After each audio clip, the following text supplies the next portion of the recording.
Happy New Year, everyone. We celebrate the upcoming year by opening up the mailbag and answering your questions about trading with the Clippers, LeBron James, and much more. Plus, Wes goes Yelp on us and gives us his favorite restaurants around Miami. It might surprise you that my favorite restaurant in Miami is a fast food restaurant with a clown in the front.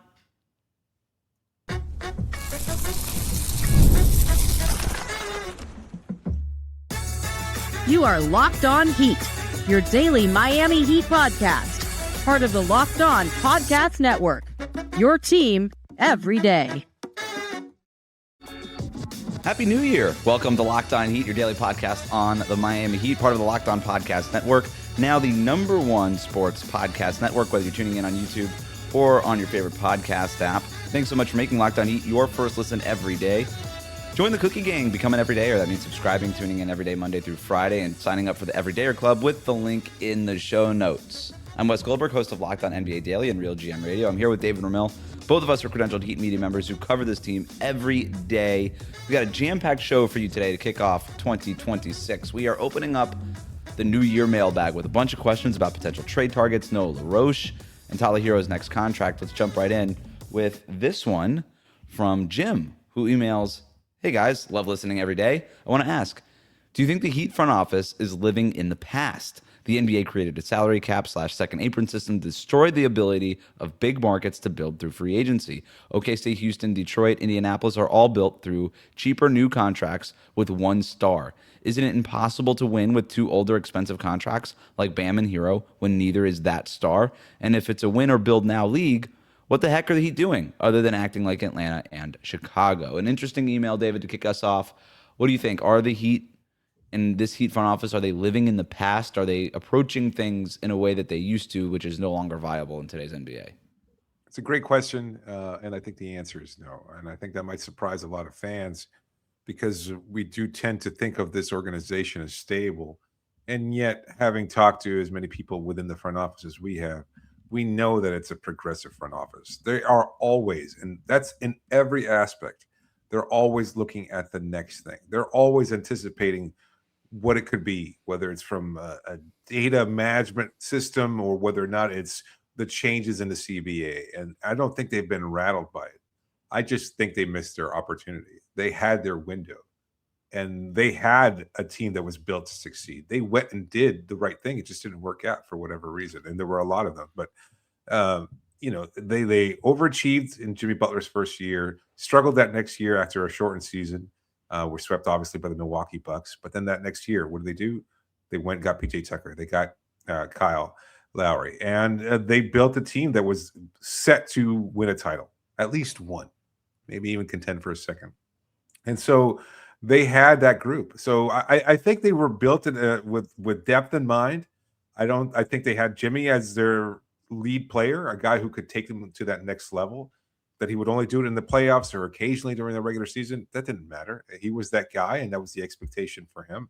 And then you have guys that support him in Tyler, in Bam, and then everybody else on this roster. And that was the vision for this group. So now they're kind of just in rebuilding, kind of recovering mode, where they're trying to figure out this next level. What do they do in order to stay competitive? Because they recognize they don't have that superstar. I think they're aware that Bam is a great player, a vital player, a guy who contributes in lots of different ways, but he's not going to be that type of A1 superstar that can take you over the hump. He's not that.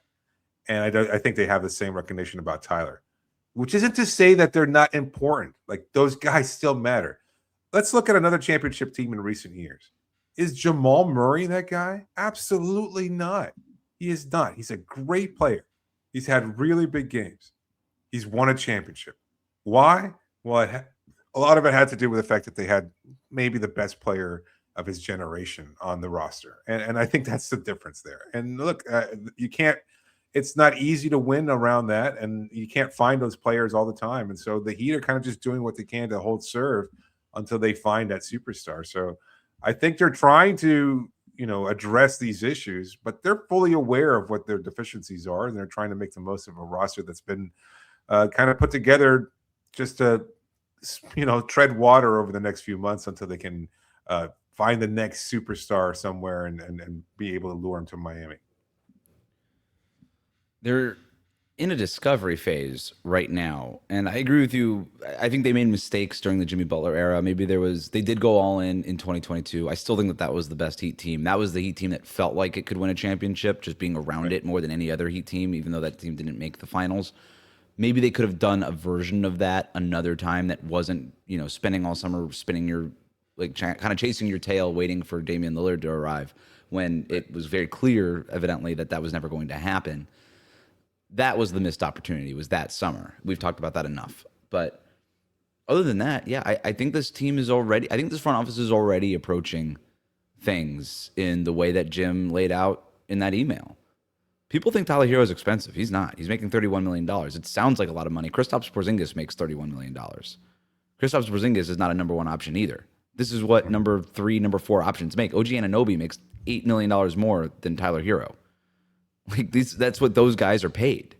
It sounds like a lot. It ain't that much. That's half of what a max player is making now. Okay?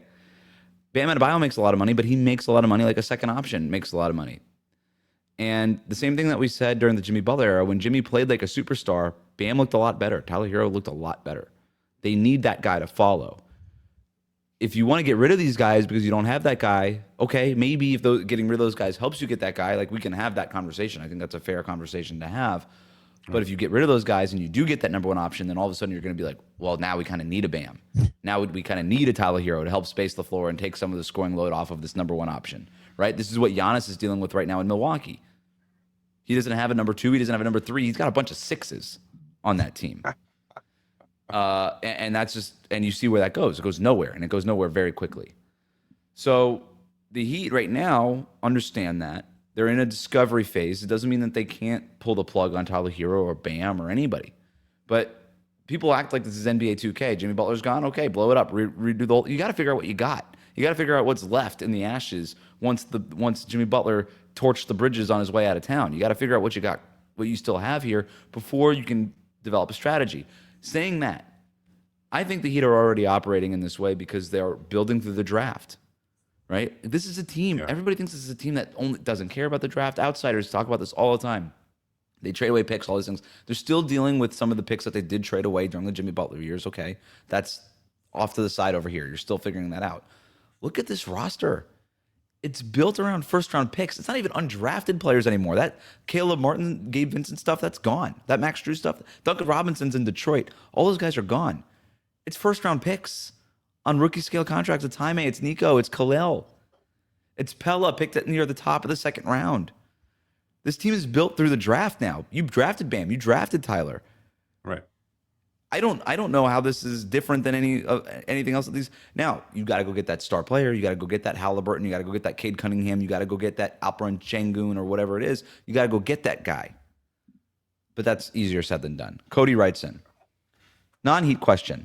Favorite restaurant in Miami? I'm going this weekend for the first time for the back-to-back. Hope to see you guys. And Cody writes in, that same Cody, he had a non-Heat question. Now he has a Heat question. Based on Nico's extension, what would Jaime's extension look like, assuming this top-tier six-man bench production continues through his career? I'm going to answer the non-Heat question, the favorite restaurant in Miami, first. I had to think about this a lot. My wife and I, we live in Brickell, so not exactly known for the best restaurants in Miami. We have our spots that we go to at a convenience that we can walk to for sure. I didn't want to name any Brickell restaurants, though. Although there's some that I could. There's a great Thai food restaurant here that we go to all the time. But I think my favorite restaurant in Miami is Mandolin in the Design District. Mediterranean food. Get a seat outdoors. Order a bottle of Sauvignon Blanc. Order the Ali Nazik and a protein dish like a kebab or a souvlaki or something like that. Make a reservation for outdoors. You're going to need it because it gets really busy. But that's my favorite restaurant, I think, in Miami. Mandolin and Design District. Do you have one? No. I don't. I stopped playing that game a long time ago, and I know I probably should, but I'm not the type to have a favorite restaurant. I have the food that I'm in a mood for. More often than not, if I'm looking for a kind of that itch to scratch, I try to go like Spanish cuisine. Like I'm a big tapas guy. Mm-hmm. You know, that's the kind of meal I like. Just a couple bottles of red. A nice collection of different foods, good bread, good conversation. You're taking a break in between as different foods come out. Like that's like a courses that kind of spill out over a number of hours, and that's just when it comes to that, that's my approach to a good meal. Don't hate it. That's always a good time. In terms of the Nico Jovic extension, or I'm sorry, the Jaime Jaquez Jr. extension. If he continues this kind of production, we're gonna have to have an interesting conversation about what you're gonna pay Nico, what you're gonna pay Jaime. More than Nico. You're gonna pay him more than Nico for sure. He's more proven, more durable, more available, more impactful, better player, whatever. Just he's a better player. I look at last year's extensions, rookie scale extensions. I look at Keegan Murray, 5 years, $140 million. Shaedon Sharpe for Portland signed 4 years, $90 million. Dyson Daniels in Atlanta signed 4 years, $100 million. If you're Jaime's agent, that's what you're asking for, is a deal in that range, $20 to $25 million a year, something like that. Yeah. It sounds like a lot, but that's just a going rate for a player of his caliber. I mean, he's compare Jaime to guys like Dyson Daniels, Shaedon Sharpe, Keegan Murray. I mean, those are his peers, aren't they? Are they not? Absolutely. The money is justifiable. So this is a question that the Heat front office has to prepare for. And so for a lot of fans, you're going to have to expect that. And I know it sounds like you're committing a lot of money, and so it might hamper other moves down the road, but that's the nature of what you're trying to do in the NBA. You're trying to juggle these more expensive contracts with cheaper ones. And if that means a trade, or if that means having to jettison a certain player, like that's what you have to do in order to try and stay in contention status. Okay, let's take a break. Should the Heat target a big name from a disappointing Western Conference team? More mailbag questions after this.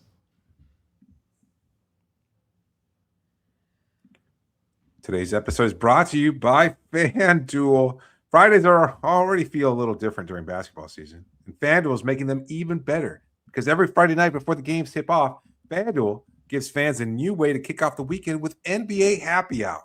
NBA Happy Hour is your official pregame, a limited time window where special offers drop right inside the FanDuel app before the action starts. Fridays from 6 to 7:30 Eastern Time have become appointment viewing with NBA Happy Hour.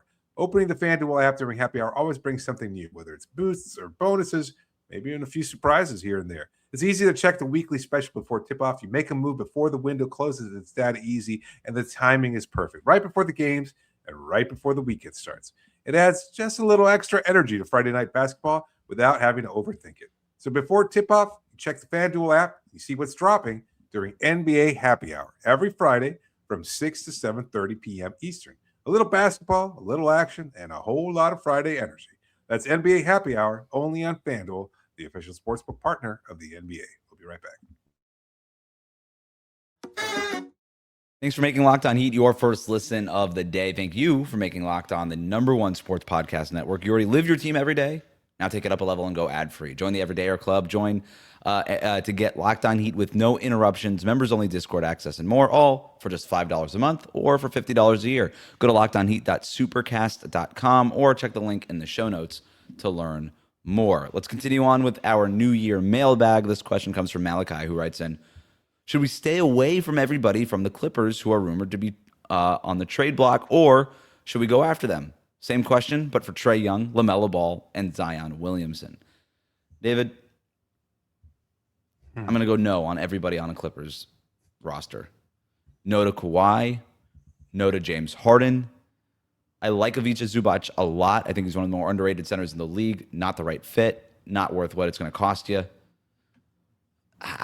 In terms of the guys that are rumored on that Clippers roster, which could be everybody at this point, I'm just saying no. Like Kawhi, when he's on the court, one of the best 10 players in the NBA. No question about it. He's not on the court enough, and he's not a leader, and there's just too many questions with him. And frankly, you just did all of this with Jimmy Butler, where you just didn't know what you were getting from him, from your star player every single night. You just didn't know. And I don't think that that's the right direction for the Heat to go in. With James Harden, I lobbied that they should have traded for him 2-3 years ago. I think you missed the boat on that. Not the right player for this team, especially when you consider what it could potentially cost to go get those guys. I don't think it's worth the opportunity cost. I don't think it's the right fit. I think those two stars are too old. As much as I like Zubac, not the right fit, not worth the cost. I would say no to any of the Clippers. If you disagree with me, go ahead. But you know, talking about those other guys, Trae Young, LaMelo Ball, Zion Williamson, what do you think about those guys? Well, I'll talk about the Clippers. I agree with you first, and I think there's two other reasons that I would add to that. One, I don't think the Clippers are trading anybody. Honestly, I think they're just a few games back of the playing tournament, and I think they can continue to make a run. And I know as dysfunctional as they've been, they've won 4 in a row. So maybe they're not sellers as much as Kawhi just scored 55 on Sunday night, Sure so did. they're not trading. I mean, maybe now's the right time to trade him. I don't know, but yeah, I agree with you. I don't think they're trading. And the second reason, you got Norm Powell on the roster. Like, if anybody's going to tell you what that Clippers locker room is like and what the personalities are like, it's Norm. And he's probably, well, I'm sure he's got some stories to tell. And I don't think that they're the kind of players that the Heat are looking for at this point in time. As far as those other players, that's completely different to me. I think that's a whole different. These are players that are younger, more potential. They're kind of wasted on bad teams or struggling, or maybe they've gone through other injuries in Zion's case in particular. I think those are all players that Miami would be interested in. I struggle with all of them because they all have their pros and their cons. Like Young is a great offensive player and could unlock Miami's offense, even help unlock it or keep it sustainable for a long period to come. And I think he would be a great fit. But what you're giving up defensively is a whole hell of a lot. And so I wonder if that's something that Miami wants to lean into. Can I ask you a question about Trae Young? Absolutely. Who do you think is a better player, Trae Young or Tyler Herro?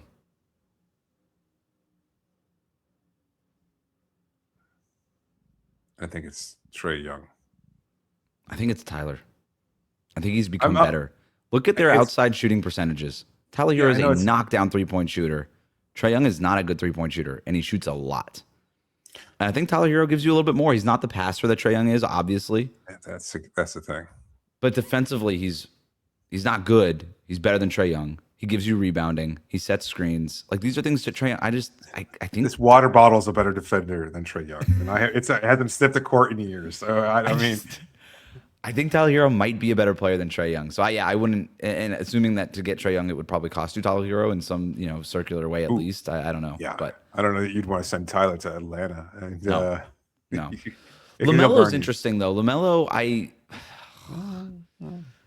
why haven't I given up on him? The talent is there. He's 6'6". The passing is incredible. 6'7". Yeah, 6'6". Oh, come on. No, we're gonna leave that in 2025. I said we should never brought it in the first place. And it's because of people like LaMelo. No, I'm still convinced. Never. Sorry, I don't care. I care. I get it. You're right. I understand. Why can't I quit him? The talent is amazing. He is way more talented. Like when you talk about like the guys that are out there in terms of point guards, LaMelo, Trae Young, John Morant, Darius Garland is sometimes talked about as maybe gettable. Mm-hmm. LaMelo is by far the most talented of that group. And that's saying a lot because those guys are talented. I think John Morant is extremely talented. But in terms of just potential ceiling, LaMelo he's the whole package. If he could just get right, if he could just put it together. And if any team could put it together for him or help him put it together, would it not be the Miami Heat? I think it's a much more fascinating thing for outside observers to be like, hey, let's put LaMelo Ball into this Miami Heat science experiment and see what happens. Yeah. Because if it fails, it's nobody cares if you're an outsider. Yeah. It would probably, it's too rich for my blood probably, but I can't quit LaMelo. The one that I'm really interested in is Zion. Yeah, I think so too. You could it probably wouldn't cost a ton, considering that New Orleans is very much on the Blizzard timeline right now. Derek Queen, and Jeremiah Fears, and some of those other young guys that they have. Elite isolation guy in transition. And if anybody can get him right body-wise, it's the Miami Heat. I mean, literally going from the worst medical staff and physical conditioning staff in the league in New Orleans, which is a known fact in NBA circles, to maybe the best in Miami. I'm very intrigued. And if you can get him at a low cost, I think you can easily get at least your return on investment there. Yeah. No, I agree 100%. The fit maybe is somewhat questionable, but you know what? If you're making that change to incorporate a guy like Giannis, I think you could find a way to do it with Zion as well. You make it happen and you figure it out. And I trust that Spo of all coaches would be able to find a way of blending him in there. And that's the thing with Zion. I don't know. Maybe I'm in the wrong with this. I don't question his demeanor or approach to game as much as a lot of people do. And not as much as maybe I personally question LaMelo's. Mhm. I don't know. The LaMelo thing. Look, I want to soften my stance a little bit. Maybe I shouldn't, but we just heard from Austin Rivers recently in the media talking about that nobody wants to come to Miami, that they can't lure free agents anymore because of their. I think he used the term militaristic approach. Nobody wants to deal with that blank. LaMelo doesn't strike me as a player who would be attracted to that sort of rigid style of play. Not just even commitment to things, not just on the court, but off the court as well. So, but if you can convince me that maybe the 2 or 3 brain cells he's got left are enough to say, I want to win and I'll do whatever it takes, you know what? I'll lean into it. That's fine. I could see it. It will of those point guards again. He does have the highest trade value too. It will cost you something to get LaMelo Ball. Charlotte's not going to just give him away, I don't think, and so that probably rules him out for the Miami Heat's purposes. The Zion thing you kind of talked about, you related it to Giannis. Zion as a Giannis plan B is interesting to me. And I don't question his commitment. I know that that's an issue, but like that was his thing coming out of Duke was, oh, this guy is the right everything. He's saying all the right things. He's about all the right things. He's about basketball. And I just think when you go to New Orleans, you get no leadership. You get no guidance. He was handed the keys to the franchise with no car and no roads. Like there was just nowhere that he could take it. With LaMelo, he was notoriously one of the worst interviews of like in NBA draft history. When you talk to executives who interviewed him, like in the top of the draft, like that was sort of the knock on him coming in, and yet his talent was just so overwhelming that he still got picked in the top 3.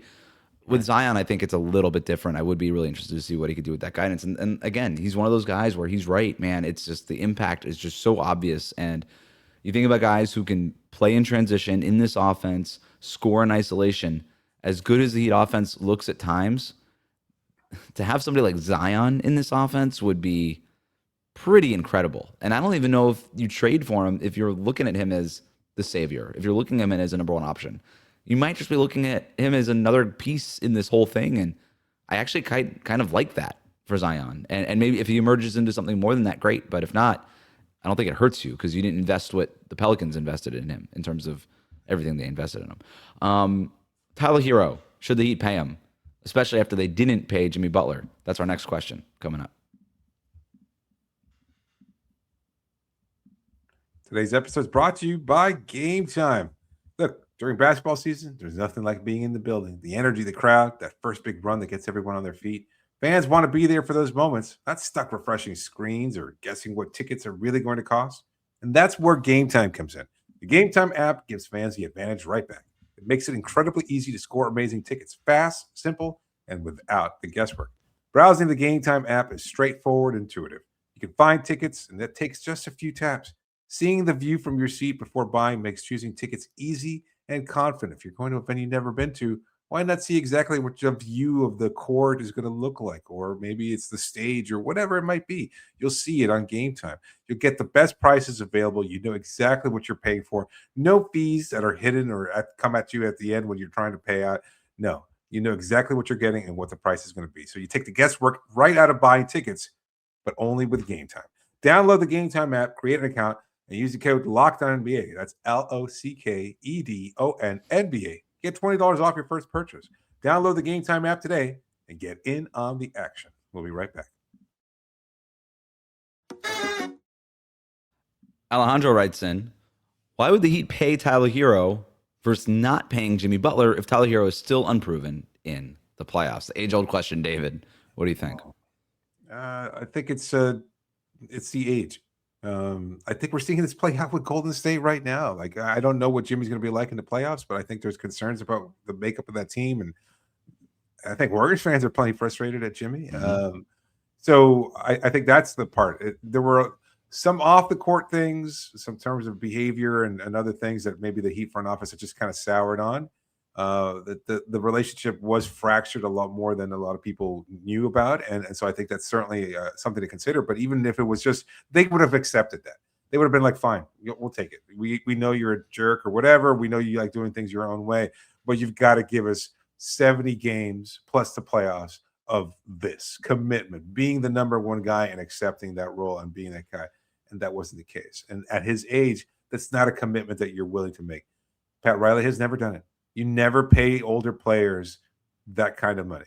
And Pat Riley has never done it and never will. And so I think that's just the reality of the situation. So when you look at Tyler, there's youth. How much better will he be? I don't know. Maybe in the increments. But he's still young enough, and he's still a player who produces and can continue to produce. I think the playoff concerns are legitimate, and I think the Heat front office knows that. So they want to pay him. I just think they don't want to pay him as much as he might want to get paid. You could tell this question was written by a fan and not by anybody in the Heat's front office. And I don't even mean that to just to diminish the question or belittle the fan or anything like that. That's not what I'm talking about here. But this is not the way that front offices look at things. They don't look at, well, we didn't pay Jimmy Butler, so why would we pay Tyler Herro? They don't look at it like that.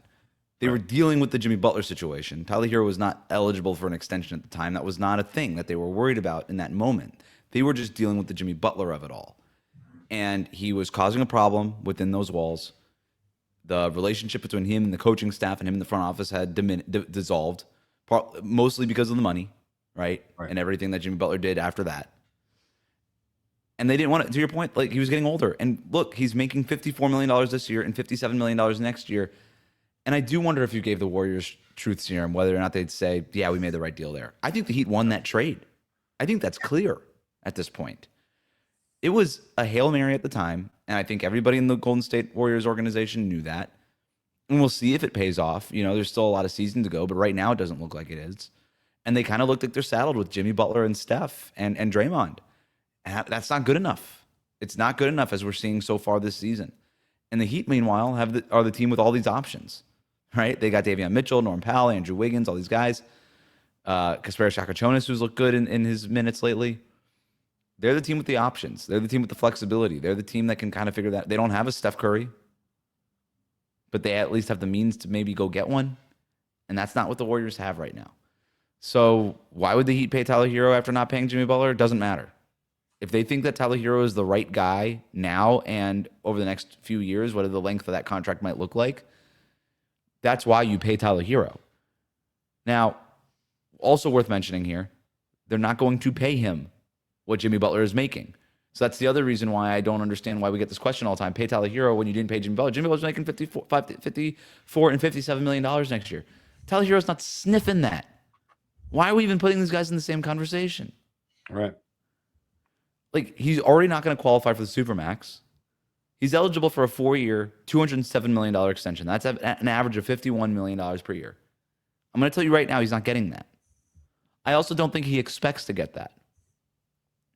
You look at the recent deals signed by guys like Kyrie Irving and Desmond Bane, average $39 million a year. I know it seems like a lot, but he's making 31 right now. And like I said, that's not even close to what guys like Jimmy Butler and other max contract players that are making $60 million are making. Everybody thinks you didn't pay Jimmy Butler a max, you can't pay Tyler Herro the max. You're right, they're not going to pay Tyler Herro the max. But if you sign him for something like $39 million a year, like what Desmond Bane is making, can you look at Tyler Herro and then look at Desmond Bane and say that Tyler Herro's contract is a bad one? Maybe in the context of what the Heat are building and all the things that we could debate that. But just the contract in a vacuum? No, I don't think you can look at it like that. I'm not reporting that that's what he's going to sign, but I think that when you're Tyler Herro and you're his agent and you look at those contracts, that's kind of what you're looking at in terms of a baseline. So to me, I don't think that the Jimmy Butler of it all doesn't even factor into the Tyler Herro decision. Sleepy Dado writes in, is Noah LaRoche still consulting with the Heat, and does his offense have more wrinkles or counters? Yes, he is still a consultant with the Heat. I do think that people are confused by what that means. It means if you call him, he will answer the phone and provide his input. This is Eric Spoelstra's and Chris Quinn's offense. They consulted with Noah LaRoche in putting it together. It is slightly different than what Noah LaRoche ran when he was a member of the coaching staff in Memphis. Does it have more counters? Does it have more wrinkles? That's not a Noah LaRoche question. That's an Eric Spoelstra question, and I do think it does. I think that's well said. I think a lot of people are looking at that name as like the orchestrator of the offense, and I think there's a lot about I think when the Ja Morant trade buzz was starting to get louder and louder, that was an issue in terms of like whether he would he even want to play in Miami, considering that he had some friction with LaRoche when he was on the Grizzlies staff. So, but I also think it's somewhat overstated. And look, we've seen what this team is capable of, and we've seen them struggle at times too. So, no one offense is going to stick and be consistent throughout the course of a long NBA season. You're going to have different iterations. You're going to have different changes, counters, etc. And I think this team is going to have to figure those out and continue figuring them out, because I think they have, and I think they have their strong suits, their strengths that they want to continue to emphasize and work on, and then they have other things that they need to tweak just a little bit in order to make them more consistently good. I think they could involve more pick and roll when Tyler Herro comes back. I think that's a good way to get Kel'el Ware more touches as a lob threat, get Bam Adebayo more looks at the rim as a lob threat. I think that's a potential wrinkle here too, right? And finding other ways to create more three-pointers. I think that's also something that they could add. The one thing I do know about Eric Spoelstra is this guy always has something else up his sleeve. He's always thinking about what's next, and I'm sure that he's got something here in terms of the development and the evolution of this offense. But that's going to do it for us today, our first episode of 2026. I think it was a good one. Thanks for tuning in to Locked On Heat. Make sure you subscribe and follow Locked On Heat to get all of the latest episodes.